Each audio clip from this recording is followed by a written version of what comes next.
Hello दोस्तों, स्वागत है आपका अपने ही यूट्यूब चैनल किस्से कहानियों की ऑडियो लाइब्रेरी पर। दोस्तों, हम सुन रहे हैं श्री रविंद्रनाथ टैगोर जी द्वारा रचित उपन्यास नाव दुर्घटना का 13वां भाग। अच्छा, इससे पहले कि हम कहानी की ओर आगे बढ़ें, मैं आशा करती हूँ कि आपने अभी तक इस चैनल को सब्सक्राइब कर लिया होगा, और अगर नहीं किया है तो अभी कर लीजिए। तो चलिए शुरू करते हैं आज का भाग। रमेश अगले ही दिन इलाहाबाद से गाजीपुर लौटा। उस समय मार्ग शांत था और शीत की अधिकता से चारों तरफ शांति थी। उस निर्जन मार्ग में घोड़ा गाड़ी के भीतर मोटे ओवरकोट के नीचे रमेश का हृदय निरंतर धक धक कर रहा था। बंगले के बाहर गाड़ी रुकी। रमेश उतरा। सोचा कि गाड़ी की आवाज कमला ने सुनी होगी। शायद वह बरामदे में आ गई हो। कमला के गले में पहनाने के लिए रमेश एक कीमती नेकलेस ले आया था। बंगले में आकर रमेश ने देखा कि बिशुन बैरा बरामदे में सो रहा है। दरवाजा बंद है। दुखी हो रमेश ठिठका। फिर उसने जरा ऊंचे स्वर से पुकारा, बिशुन। जब आवाज से बिशुन जागा नहीं तो उसे हिलाकर जगाना पड़ा। बिशुन उठकर कुछ देर बेवकूफों की तरह ताकता रहा। रमेश ने पूछा, बहूजी घर में है? पहले बिशुन मानो रमेश की बात समझा ही नहीं। फिर वह सजग होकर बोला, जी हाँ, घर ही में है। यह कह वह पुनः लेटने की चेष्टा करने लगा। धक्का देते ही दरवाजा खुल गया। अंदर जाकर रमेश ने हर कमरे को देखा। कहीं कोई नहीं। फिर उसने ऊंचे स्वर से आवाज दी, कमला। कोई उत्तर नहीं। बाहर नीम के नीचे तक जाकर देख आया। रसोई घर, नौकरों की कोठरी, अस्तबल में खोजा, लेकिन कहीं कमला दिखाई नहीं दी। रमेश ने लौट कर देखा तो बिशुन फिर गहरी नींद में सो रहा है। तब उसने फिर बिशुन को जगाया। बिशुन के मुंह से ताड़ी की बदबू निकल रही थी। होश में आ बिशुन उठ बैठा। रमेश ने फिर पूछा, बहूजी कहाँ है? बिशुन बोला, बहूजी तो घर में ही है। रमेश ने कहा, घर में तो नहीं है। बिशुन बोला, कल ही वहां आई है। रमेश ने पूछा, इसके बाद कहाँ गई? बिशुन रमेश का मुंह देखता रहा। वह सकपका गया। इसी समय चौड़े किनारे की धोती पहने, चादर ओढ़े उमेश आ पहुंचा। रमेश ने पूछा, उमेश, तेरी माँ जी कहाँ है? उमेश ने कहा, माँ तो कल से नहीं है। रमेश ने पूछा, तू कहाँ था? उमेश बोला, मुझे माँ ने कल सुधू बाबू के घर लीला देखने को भेज दिया था। रमेश फौरन उस गाड़ी पर सवार हो चाचा के घर पहुंचा। वहां उसने देखा कि सभी लोग घबराए हुए हैं। रमेश समझा कि शायद कमला बीमार है, लेकिन बात कुछ और ही निकली। पिछली शाम को एकाएक उमा चीख चीख कर रोने लगी थी। उसके कारण सब लोग परेशान थे। निदान रात भर सब बेचैन रहे। कोई सो न सका। रमेश ने सोचा, उमा के बीमार होने पर निश्चय ही रात को कमला बुलाई गई होगी। उसने पूछा, कमला उमा के लिए बहुत घबराई होगी। विपिन जानता नहीं था कि कमला कल रात उनके यहाँ आई थी या नहीं। तब भी उसने उसके हाँ में हाँ मिलाते हुए कहा, वह उमा को जितना चाहती थी उससे खूब घबराई होगी, लेकिन डॉक्टर का कहना है कि भय की कोई बात नहीं है। रमेश कमला को वहां जान प्रसन्न हुआ। इसी समय वहां उमेश आ पहुंचा। जनान खाने में वह आता जाता था। उससे शैलजा प्रेम करती थी। उसे अपने कमरे के भीतर की ओर आता देख उमा की नींद खुलने के भय से शैल बाहर निकल आई। उमेश ने पूछा, माँ कहाँ है मौसी जी? शैल ने विस्मय से पूछा, तू ही तो उन्हें अपने साथ लेकर कल उस मकान में गया था। संध्या को मैं लक्ष्मीनिया को वहां भेजने वाली थी, लेकिन उमा की बीमारी से वो वहां जा ना सकी। उमेश ने कहा, उस मकान में तो वे है नहीं। शैल ने घबराकर पूछा, यह क्या? कल रात तू कहाँ था? उमेश बोला, मुझे तो माँ ने उस मकान में जाते ही सुधू के घर लीला देखने भेज दिया था। शैल ने पूछा, बिशुन कहाँ था? उमेश बोला, कल उसने ताड़ी पी थी। शैल बोली, जा जल्दी से बाबू को बुला ला। विपिन के आने पर शैल ने कहा, सर्वनाश हो गया।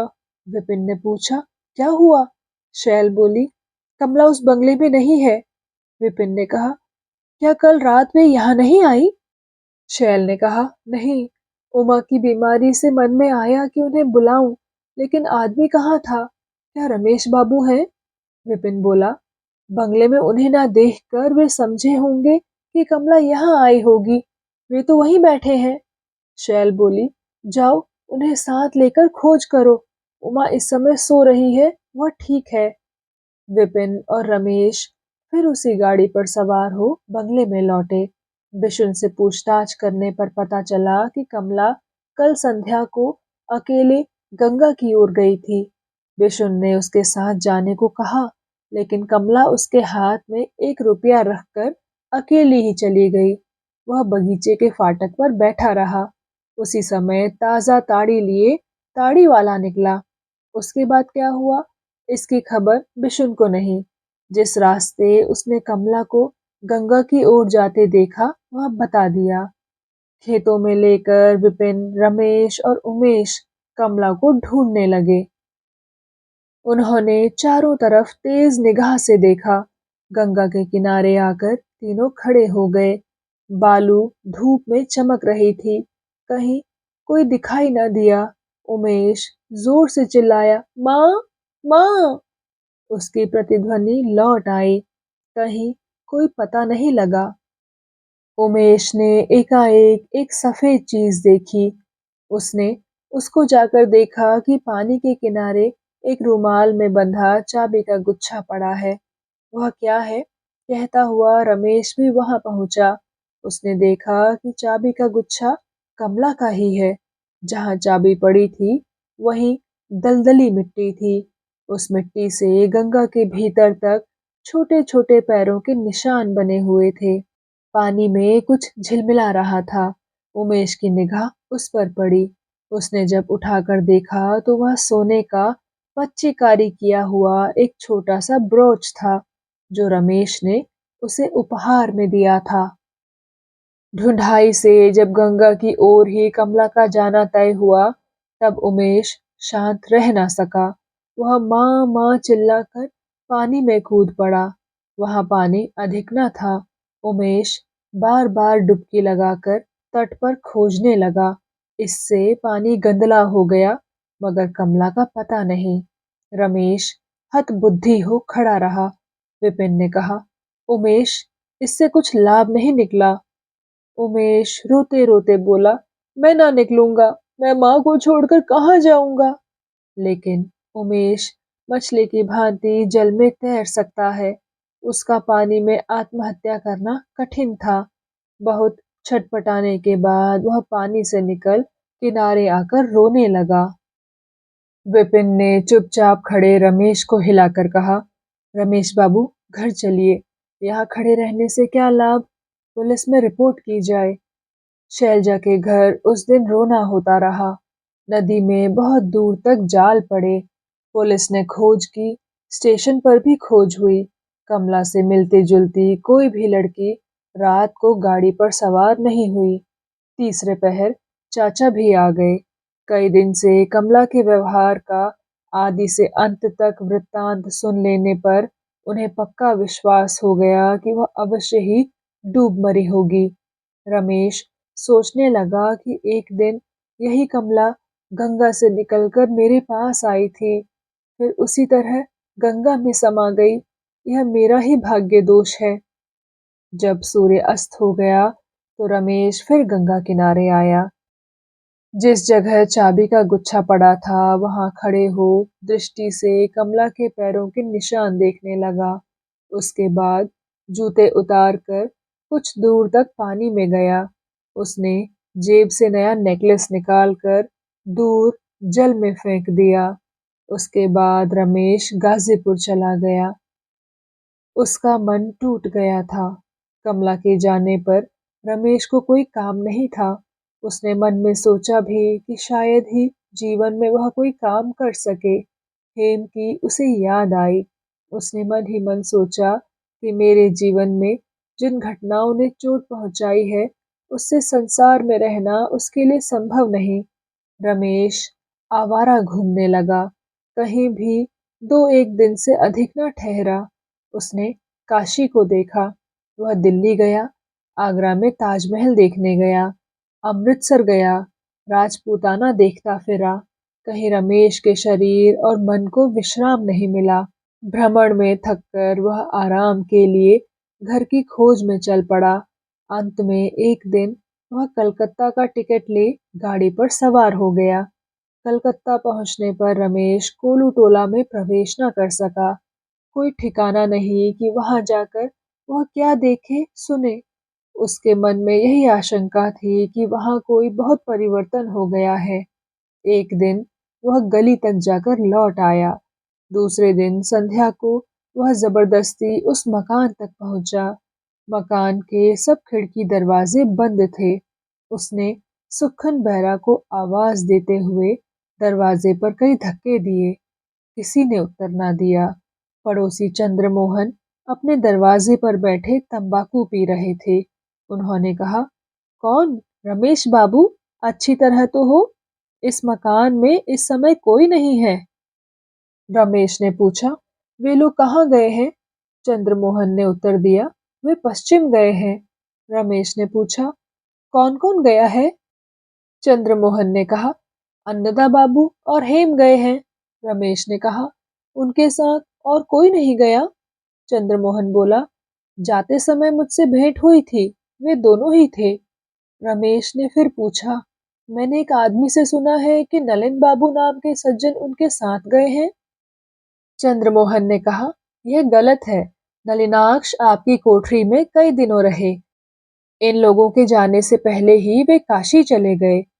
रमेश ने नलिनाक्ष के संबंध में पूछताछ कर चंद्रमोहन से बहुत कुछ मालूम कर लिया। उसका नाम नलिनाक्ष चट्टोपाध्याय है। सुनते हैं कि पहले रंगपुर में डॉक्टरी करते थे। इस समय अपनी माँ के साथ काशी में है। रमेश कुछ देर चुप रहा, फिर पूछा, आप बता सकते हैं कि योगेंद्र इस समय कहाँ है? चंद्रमोहन ने बताया कि योगेंद्र किसी हाई स्कूल के हेडमास्टर होकर विशयपुर गए हैं। चंद्रमोहन ने पूछा, रमेश बाबू, आप बहुत दिनों बाद दिखाई पड़े हैं। अब तक आप कहाँ थे? रमेश ने कहा, वकालत की प्रैक्टिस के लिए गाजीपुर गया था। चंद्रमोहन ने पूछा, तो क्या आप वहीं रहेंगे? रमेश बोला, नहीं, अभी कुछ ठीक नहीं कि कहाँ रहूं। रमेश के चले जाने के कुछ देर बाद अक्षय आया। योगेंद्र ने जाते समय बीच बीच में मकान की देख रेख करने के लिए अक्षय को कहा था। अक्षय इससे कभी कभी आकर घर देख जाया करता है कि रखवाली के लिए रखे गए 2 नौकरों में कोई समय से रहता है या नहीं। चंद्रमोहन ने कहा, रमेश बाबू अभी होकर गए हैं। अक्षय ने पूछा, वह क्या करने आए थे? चंद्रमोहन बोला, यह मैं नहीं जानता, मुझसे वे अन्नदा बाबू की खबर पूछ रहे थे। अक्षय ने कहा, आपको मालूम है कि इस समय वे कहाँ हैं? चंद्रमोहन बोला, इतने दिनों गाजीपुर में थे, अब वहां से यहाँ आए हैं। यह नहीं मालूम कि कहाँ ठहरे हैं। अक्षय चला गया। रमेश सोचने लगा कि यह कैसा खेल है। एक ओर मेरे साथ कमला का और दूसरी ओर नलिनाक्ष के साथ हेम का मिलन। बिल्कुल उपन्यास जैसी बातें हैं। रमेश ने सोचा, जब वह अपने जीवन की समस्याओं से मुक्त हुआ है, तब संभव है कि वह अपने जीवन का ढांचा ही बदल डाले। योगेंद्र बिशईपुर के जमींदार के मकान के बगल में रहता है। वह रविवार को सुबह समाचार पढ़ रहा था कि बाजार के एक आदमी ने उसके हाथ में एक पत्र दिया। लिफाफे की बनावट से आश्चर्य में पड़ा। खोल कर देखा कि रमेश ने लिखा है कि वह बिशईपुर की एक दुकान पर उसकी प्रतीक्षा कर रहा है। योगेंद्र कुर्सी से उठकर चला। यद्यपि एक दिन वह रमेश का अपमान करने को बाध्य हुआ था, फिर भी वह अपने बचपन के मित्र को इस दूर देश से लौटा ना सका। उसके मन में बड़ा आनंद आया, कौतूहल भी हुआ। पत्र लाने वाले के साथ योगेंद्र रमेश की खोज में चला। उसने देखा कि वह एक दुकान पर बक्स रखे चुपचाप बैठा है। योगेंद्र ने रमेश का हाथ पकड़कर खींचते हुए कहा, तुमसे मैं हारा। तुम अपनी दुविधा को साथ ही ले गए। तुम्हें सीधे मेरे घर आना चाहिए था। कहाँ रास्ते में दुकान पर निश्चिंत हो बैठे हो? रमेश हंसा। योगेंद्र मार्ग में न जाने क्या कहता हुआ चलता रहा। उसने कहा, चाहे कोई कुछ भी कहे, हम लोग विधाता को पहचान न सके।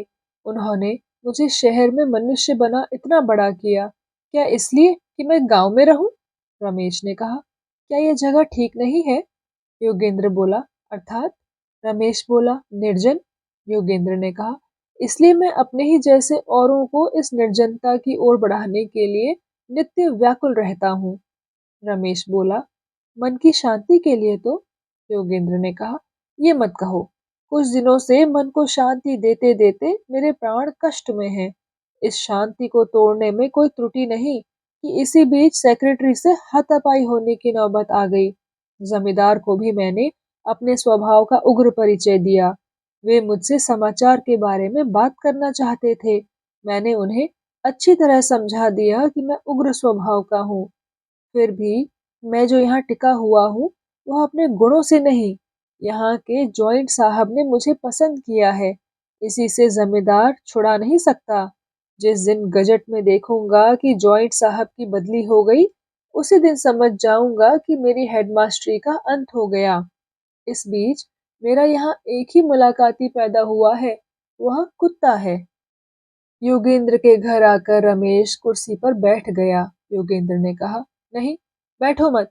मैं जानता हूँ कि स्नान का तुम में एक कुसंस्कार है, उसे कर डालो। मैं पानी का बर्तन आग पर चढ़ाई देता हूँ। आतिथ्य के नाम पर मैं भी दूसरी बार चाय पी लूंगा। इस तरह भोजन, बातें और विश्राम में दिन बीता। रमेश किसी विशेष बात से यहाँ आया था, उसे कहने का योगेंद्र ने दिन भर मौका नहीं दिया। संध्या को भोजन के बाद जब दोनों आदमी कुर्सी पर बैठे तो बातें हुई कि किस लिए यहाँ आया। एक दिन तुमने मुझसे जो पूछा था, उसका उत्तर का समय तब नहीं था। अब उसका उत्तर देने में कोई बाधा नहीं है। यह कह रमेश ने धीरे धीरे शुरू से आखिर तक सब बातें कह दी। बीच बीच में उसका गला रुद्ध होता और स्वर कांप उठता था। योगेंद्र चुपचाप रमेश की सब बातें सुनता रहा। जब बात समाप्त हुई, तब योगेंद्र ने कहा, अगर यह सब बातें मुझसे उस दिन कहते तो मैं विश्वास ना करता। रमेश बोला, विश्वास न करने का कारण जो उस समय था, वही आज भी है। तुमसे मेरी प्रार्थना है कि गांव में मैंने विवाह किया था, उस गांव में तुम्हें एक बार जाना पड़ेगा। इसके बाद मैं तुम्हें वहां से कमला के मामा के यहाँ ले चलूंगा। योगेंद्र बोला, मैं कहीं ना जाऊंगा। मैं यहाँ बैठकर ही तुम्हारी बातों पर विश्वास कर रहा हूँ। तुम्हारी बातों पर विश्वास करने का मुझे सदा से अभ्यास है। जीवन में केवल एक बार उसमें अंतर पड़ा है, उसके लिए मैं क्षमा चाहता हूँ। यह कह योगेंद्र कुर्सी से उठा। रमेश भी खड़ा हो गया। बचपन के दोनों मित्र गले मिले। रमेश ने अपने गले को साफ करके कहा, मैं न जाने कैसे माया जाल में पड़ गया था। उसमें पूरी तरह से जकड़ जाने के सिवा और कोई उपाय दिखाई नहीं दिया था। आज मैंने उससे छुटकारा पाया है। अब मुझे कोई बात किसी से छिपानी नहीं है। तब तक मैं यह भी नहीं समझा कि कमला ने क्यों आत्महत्या की। अब उसके समझने की कोई संभावना भी नहीं है। लेकिन यह निश्चय है कि यदि मृत्यु हम दोनों के बीच की गांठ काट न देती, तो अंत में हम दोनों की जो दुर्गति होती, उसे याद कर मेरा हृदय कांप उठता है। जैसे एक दिन वह समस्या उत्पन्न हुई, वैसे ही एक दिन वह समस्या समा गई। योगेंद्र बोला, लेकिन यह मत समझ बैठना कि कमला ने निश्चय ही आत्महत्या कर ली है। जो हो, तुम्हारी राह साफ हो गई है। अब मैं नलिनाक्ष की बात सोच रहा हूँ। योगेंद्र नलिनाक्ष की बातें करने लगा। बोला, मैं ऐसे आदमियों को अच्छा नहीं समझता और उन्हें पसंद भी नहीं करता। लेकिन अनेक लोग ऐसों को ही पसंद करते हैं। इसी से हेम के लिए मुझे बहुत डर है। उसने चाय, मांस, मछली छोड़ दी है। हंसी में उसकी आंखें नहीं उठती। अब तुम्हारी सहायता से मुझे उसको उद्धार करने में देर न लगेगी। तैयार हो जाओ, हम दोनों मित्रों को उस सन्यासी के विरुद्ध यात्रा करनी है। रमेश ने हंसकर कहा, मैं तैयार हूँ। योगेंद्र बोला, ठहरो, बड़े दिनों की छुट्टी होने दो। रमेश बोला, तब तक मैं अकेला ही आगे बढ़ूं। योगेंद्र ने कहा, नहीं, यह किसी प्रकार भी ना होगा। तुम दोनों का विवाह मैंने ही तोड़ा था, इसलिए मैं अपने हाथों उसका प्रतिकार करूंगा। तुम पहले पहुंचकर मेरे इस शुभ कार्य की चोरी करो, यह मैं होने न दूंगा। छुट्टी में कुल 10 दिन की देर है। रमेश बोला, तब इस बीच में एक बार। योगेंद्र बोला, नहीं, मैं सुनना नहीं चाहता। यह 10 दिन तुम मेरे साथ बिताओ। यहाँ झगड़ा करने वालों का मैं एक एक करके खात्मा कर चुका हूँ। अब मन बदलने के लिए मित्र की आवश्यकता है। मैं तुम्हें छोड़ नहीं सकता। अब तक रात को केवल सियार की बोली सुनता आया, अब तुम्हारी आवाज मुझे वीणा के स्वर के समान जान पड़ती है। मेरी दशा अत्यंत शोचनीय है। वहां चंद्रमोहन से रमेश का हाल जानकर अक्षय के मन में अनेकों चिंताएं हुई। वह सोचने लगा कि बात क्या है। रमेश गाजीपुर में प्रैक्टिस कर रहा था, इतने दिनों से अपने को छिपाए था। इस बीच ऐसी कौन सी बात हुई जिससे वह प्रैक्टिस छोड़ कोलू टोला में अपने को प्रकट करने को उपस्थित हुआ। रमेश कहीं से यह समाचार पाकर कि अन्नदा बाबू हेम काशी में है, कहीं वहां न जा पहुंचे। अक्षय ने सोचा वह स्वयं गाजीपुर जाकर सब मालूम करे और तब काशी जाकर अन्नदा बाबू से कह आए। एक दिन अक्षय गाजीपुर में जा पहुंचा। उसने बाजार में पूछा कि रमेश बाबू नामक बंगाली वकील का मकान कहाँ है। लोगों से मालूम हुआ कि उस नाम के कोई वकील मशहूर नहीं। तब वह अदालत में गया। एक बंगाली वकील से अक्षय ने पूछा, महाशय, रमेश चंद्र चौधरी नाम के नए बंगाली वकील गाजीपुर में आए हैं। आप यदि उनका पता जानते हो तो बताने की चेष्टा करें। उन्होंने अक्षय को बताया कि रमेश अब तक चाचा के मकान में है। अब वे कहाँ हैं यह नहीं मालूम। उनकी पत्नी गुम हो गई, शायद वह पानी में डूबकर मर गई है। अक्षय चाचा के मकान की ओर चला। राह में सोचने लगा कि अब रमेश की चाल समझ में आई। स्त्री मर गई है, अब वह निसंकोच हेम के आगे प्रमाणित करने की चेष्टा करेगा कि उसके स्त्री नहीं थी। हेम की जैसी दशा है, उससे रमेश पर अविश्वास करना उसके लिए असंभव है। चाचा के पास पहुंच रमेश और कमला की बात पूछते ही चाचा शोक संभाल न सके। उनकी आंखों में आंसू बहने लगे। उन्होंने कहा, जब आप रमेश बाबू के मित्र हैं, तब कमला को निश्चय ही आप जानते होंगे। मैं कुछ दिनों की मुलाकात से ही उसे अपनी कन्या के समान मानता था। मैं नहीं जानता था कि इतनी प्रीति बढ़ाकर वह इस तरह मुझे छोड़कर चली जाएगी। अक्षय ने उदास भाव से कहा, मैं समझ नहीं सकता कि ऐसी घटना कैसे हो गई। निश्चय ही रमेश ने कमला से अच्छा व्यवहार न किया होगा। चाचा बोले, आप नाराज ना हो। रमेश को मैं आज तक पहचान न सका। देखने में वे बहुत भले, लेकिन मन में क्या सोचते और समझते थे यह जानना कठिन है। नहीं तो कमला जैसी स्त्री का वे क्यों अनादर करते, यह समझ में नहीं आता। कमला लक्ष्मी थी, मेरी लड़की से उसका भाईला था, फिर भी उसने कभी अपने पति के विरुद्ध कोई बात नहीं की। मेरी लड़की समझती थी कि वह मन में बहुत कष्ट उठाती है, लेकिन आखिरी दिन तक वह उससे एक बात भी कह ना सकी। यह तो आप समझ ही सकते हैं कि ऐसी असह्य यातना पाए बिना कोई ऐसा काम कर नहीं सकती। उसकी याद करने से छाती फटती है। उस समय मैं इलाहाबाद में था, नहीं तो मेरी बेटी मुझे छोड़कर जाने ना पाती। दूसरे दिन चाचा को साथ ले अक्षय रमेश के बंगले और गंगा के किनारे घूम आया। घर लौटने पर उसने कहा, देखिए महाशय, कमला के आत्महत्या करने के संबंध में आप जितने निसंशय हैं उतना मैं नहीं हूँ। चाचा बोले, आप क्या समझते हैं? अक्षय बोला, मुझे जान पड़ता है कि वह कहीं चली गई है, उसे अच्छी तरह ढूंढना चाहिए। चाचा ने उत्तेजित होकर कहा, आप क्या कह रहे हैं? अक्षय बोला, पास ही काशी है, वहां मेरे मित्र हैं, हो सकता है कि कमला उन्हीं के पास चली गई हो। चाचा बोले, उनका जिक्र रमेश बाबू ने कभी नहीं किया, अगर मैं जानता तो खोज करता। अक्षय बोला, हम दोनों ही काशी चलें। पश्चिम आपका खूब जाना है, आप अच्छी तरह खोज सकेंगे। चाचा इस प्रस्ताव पर सहमत हो गए।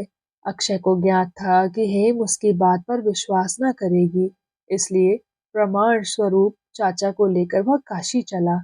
शहर से बाहर छावनी में एक बंगला किराए पर लेकर अन्नदा बाबू ठहरे हुए थे। अन्नदा बाबू ने काशी पहुंचते ही जान लिया कि नलिनाक्ष की माता क्षेमकरी को निमोनिया हो गया है। ज्वर में भी इस जाड़ों में उन्होंने नियमित प्रातः स्नान किया, इसी से दशा बिगड़ गई। बड़े परिश्रम से हेम ने उसकी सेवा की, जिससे क्षेमकरी की दशा सुधर गई। लेकिन अब भी वे बेहद कमजोर हैं। पवित्रता के कारण पथ्य और पानी के बारे में हेम की सहायता उनके काम न आई। पहले वे स्वयं अपने हाथों बनाती खाती थी, अब नलिनाक्ष उनके पथ्य और पानी की सेवा स्वयं करते थे। क्षेमकरी क्षुब्ध होकर सदा कहा करती, मेरी मौत ही अच्छी थी, तुम लोगों को कष्ट देने के लिए विश्वेश्वर ने मुझे बचाया है। क्षेमकरी ने स्वयं कठोरता अवलंबन किया था, लेकिन चारों ओर के सौंदर्य की ओर उसकी दृष्टि थी। हेम ने यह बात नलिनाक्ष से सुनी थी, इसलिए वह चारों ओर सफाई रख तथा स्वयं भी सज धज कर क्षेमकरी के सामने जाती थी। अन्नदा बाबू ने बगीचा किराए पर ले रखा था, वहां से हेम नित्य फूल लाती और गुलदस्ते में सजा कर रखती। नलिनाक्ष ने माँ के लिए कई बार दासी रखने की चेष्टा की, लेकिन दासी के हाथ से सेवा कराने की उनकी इच्छा न थी। वे अपने जीवन से तुष्ट थी। उनके क्रम में वे तनिक भी रद्दोबदल नहीं चाहती थी। सुंदर बालक और सुंदर चेहरे उन्हें बहुत पसंद थे। प्रातः स्नान कर राह में खड़े किसी सुंदर लड़के या किसी सुंदर कन्या को लिए घर पहुंचती थी। पड़ोस के सुंदर बच्चों को उन्होंने खिलौने, पैसे और मिठाई देकर अपना रखा था। वे उनके मकान में उपद्रव मचाते खेला करते थे, इससे उन्हें आनंद होता था। वे स्वयं तपस्वी थी। स्नान और पूजा में दिन बीत जाने पर एक समय फल दूध खाकर रह जाती थी, लेकिन उनको नलिनाक्ष के वे नियम और संयम अच्छे नहीं लगते थे। वे कहती, आदमी को इतने आचार विचार क्यों? पुरुष को वह बालक के समान समझती थी, इसलिए कह बैठती, पुरुष इतनी कठोरता क्यों करे? धर्म रक्षा सबको आवश्यक है, लेकिन आचार विचार पुरुष के लिए ठीक नहीं, ऐसा उनका विश्वास था। रोगशैया से उठने पर उन्होंने देखा कि हेम अनेक नियमों का पालन करती है। अन्नदा बाबू नलिनाक्ष की बातों को गुरुवाक्य के समान श्रद्धा से सुनते हैं। इससे क्षेमकरी को कौतूहल हुआ। उन्होंने हेम को बुला हंसकर कहा, बेटी, तुम लोग नलिन को और भी ज्यादा पागल बना दोगे। उसकी पगली बातें तुम लोग क्यों सुनते हो? तुम हंसो खेलो, क्या तुम्हारी साधना की उम्र है? यदि पूछो कि मैं ऐसा क्यों करती हूँ, तो मेरे माँ बाप बहुत निष्ठावान थे। बचपन से मैं ऐसी शिक्षा में पली, मैं इसे छोड़ नहीं सकती।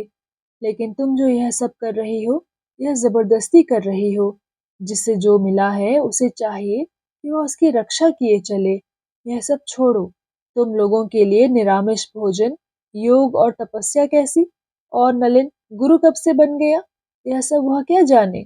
वह तो जो मन में आया वही करता रहा है। शास्त्र की बात वह क्या समझे?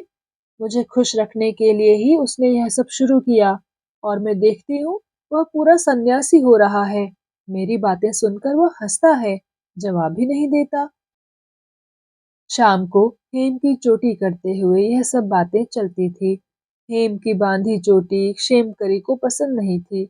वह कहती कि तुम समझती होगी कि मैं आजकल के फैशन जानती ही नहीं, लेकिन मैं जितनी तरह से चोटी करना जानती हूँ उतना तुम नहीं जान सकती। एक मेम मुझे सिलाई सिखाने आती थी, उसी से मैंने विभिन्न प्रकार की चोटी करनी सीखी थी। तुम लोगों से मैं छुआछूत मानती हूँ, इसका ख्याल न करना। वह घृणा नहीं, मेरी आदत है। नलिन के पिता को जब और ही मति हुई तो उस समय मैं यही कहती कि औरत इतने दिनों से जो करती आई है उसे छोड़ नहीं सकती। हेम के बड़े बड़े बालों को तरह तरह से बनाना क्षेमकरी को बहुत पसंद था। कभी कभी वे अपने बॉक्स से अपने पसंद की धोती निकालकर उसे पहना देती। प्रायः अपनी सिलाई लाकर क्षेमकरी को दिखाती। क्षेमंकरी उसे नित्य नए ढंग की सिलाई बताने लगती। यह उनके संध्या का कार्यक्रम था। मासिक पत्र और कहानी पढ़ने के उत्साह में भी कोई कमी नहीं थी। हेम के पास जो पुस्तकें और मासिक पत्र थे, उनको वह क्षेमंकरी के पास ले गई। किसी किसी लेख और पुस्तक के संबंध में क्षेमंकरी की आलोचना सुन हेम आश्चर्य में आ जाती। उनके आचार विचार पर हेम उन्हें विचित्र स्त्री समझती। सब उसके लिए बिना सोची बातें थी। वह उनसे इतनी प्रभावित थी कि उनकी बात काटना उसे दुष्कर था। तो दोस्तों, कैसा लगा आपको आज का भाग? कृपया कमेंट सेक्शन में आकर ज़रूर बताइएगा। मैं मिलूंगी आपसे इस कहानी के अगले भाग के साथ। तब तक के लिए धन्यवाद।